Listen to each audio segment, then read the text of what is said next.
Kita sebagai orang Indonesia selama ini pakainya kan bahasa Indonesia gitu ya, dalam kehidupan, dalam berpikir, dalam komunikasi dan seterusnya. Nah sekarang ketika kita mau mulai belajar bahasa Inggris dari nol banget nih, mulainya dari mana ya? Pasti gitu kan, pasti rada bingung nih mulainya mau dari mana. Sederhananya sebenarnya kita bisa pakai 3 langkah pertama gitu ya dalam belajar bahasa Inggris. Yang pertama adalah tentunya kita mengumpulkan kosakata dulu. Ya kita harus ada nih kan kosakatanya apa nih buat dipakai.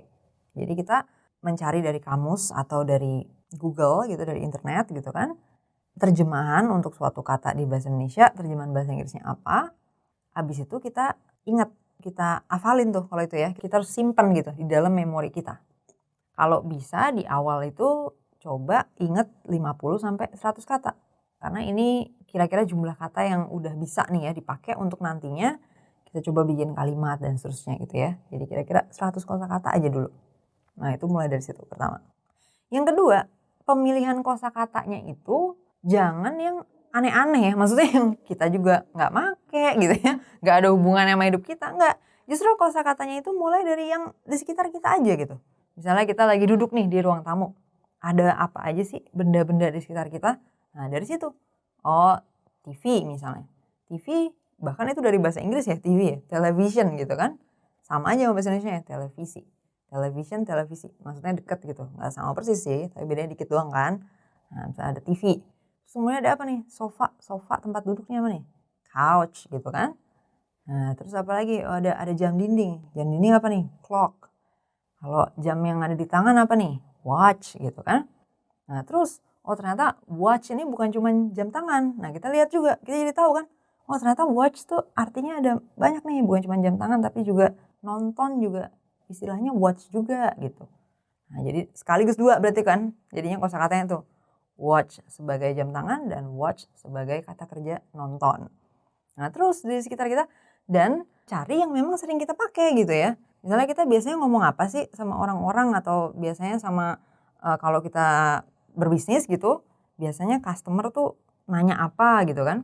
Nah kita harus jawab apa sih biasanya, oh ternyata harga. Harga bahasa Inggrisnya apa ya? Price gitu kan. Kemudian berarti harus tahu angka-angka nih. Untuk bisa mendeskripsikan harganya kan. Misalnya 2.000, bahasa Inggrisnya apa sih? Oh 2.000, 20.000, oh 20.000 dan seterusnya. Jadi kumpulin 100 kosakata pertama itu dari benda-benda di sekitar kita. Nah ini langkah kedua ya. Langkah kedua itu tadi maksudnya apa? Memilih kosakatanya itu sesuai dengan apa yang biasa kita pakai atau apa yang ada di sekitar kita. Yang ketiga, dicobain nih kata-katanya ya, diomongin. Bukan cuman dilihat ejaannya. Justru ejaan itu ibaratnya apa ya, paling belakang lah itu nanti gitu ya. Karena justru kita harus mengakrabkan diri dulu kan dengan bahasanya. Jadi yang ketiga, dari hasil kita nginget kosakata ini segala macam, mulai cobain pakai untuk mendeskripsikan benda-benda tadi gitu. Benda-benda atau kejadian, apapun itu yang ada di sekitar kita, campur-campur nggak apa-apa. Misalnya kayak, oh kita baru tahu satu kata doang nih, sisanya masih bahasa Indonesia, nggak apa-apa.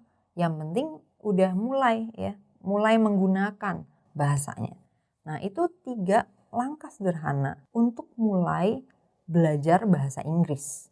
Tapi lagi-lagi 3 langkah sederhana ini ujung-ujungnya akan ditentukan oleh komitmen kita sendiri. Ya kan, komitmen dan kedisiplinan kita sendiri.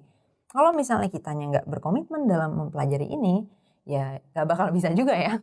Walaupun udah mengikuti step-stepnya. Karena step-step ini harus ditekunin gitu kan, harus dijalanin dengan disiplin, dengan berkomitmen di situ. Nggak bisa cuman kayak angin-anginan gitu. Sekarang mau belajar nanti 2 bulan lagi baru belajar lagi ya udah lupa dong yang kemarin ya kan.